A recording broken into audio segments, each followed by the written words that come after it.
Hi, I'm Molly Harper, and for the last 15 years, I've had a consulting business that has worked with organizations in the nonprofit and private sector dealing with transition, crisis, and growth. Today, I don't want to talk about the inauguration. I actually don't want to talk about the slew of executive orders and activities that have happened since then. What I do want to talk about is what we need to do as a nonprofit sector to evolve in a fundamental way in order to navigate these uncharted waters in which we find ourselves. If only a portion of the promises that have been made come through with the new administration, we are looking at irrevocable changes to the federal funding infrastructure.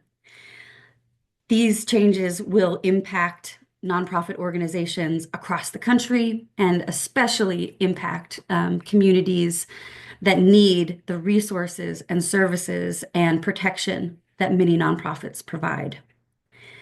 In my opinion, there are three things that need to happen in order for nonprofits, but also the sector as a whole to survive this and even prosper coming out of these historical challenges. The first is not sexy, but it's critical, and that's operational and programmatic efficiency. Like me, you may have heard, I don't have to do this perfectly. We're just a nonprofit. Or I know this organization could do things more efficiently or use resources better, but we're just a nonprofit. It's okay. Well, I am telling you right now that those words cannot come out of our mouths ever again. We need to be doing things better, more efficiently, and with more strategic cooperation than even the private or public sector organizations. The second piece we need is financial stability. I mean, that is at the root of the challenges that we're facing today. And the way we do that is through diversification of revenue. In my opinion, the funding model of the nonprofit sector has been broken for a long time. So that is absolutely looking at different sources of philanthropic dollars, but it's also looking at earned revenue, fee for service. You take what you're doing well and promote it and deliver it to a new audience or in a new way that you can charge for it so that we're balancing philanthropic dollars with earned revenue. The third and final piece is about transforming how we do our work in a fundamental way. So looking at shared fundraising, shared advocacy, and doing shared impact. So what are ways that we can, for example, look at a community that is in dire need of support, figure out who needs to be at the table in terms of nonprofit organizations, public agencies, private entities that all have a vested interest in improving the health and well-being of that community, and figure out how we can work together in a way where we're going after funding in a collaborative method. We're sharing data and we're sharing credit for the impacts that we're making.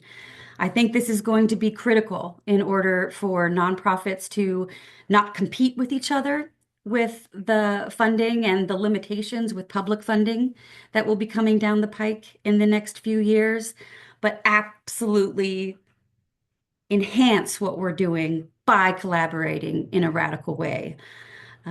We also need to do shared advocacy. A lot of nonprofits have sat on the sidelines in terms of working with local and state governments, promoting the resources and the legislation needed to not only survive as nonprofits, but to promote the safety, health, and well-being of the communities we serve.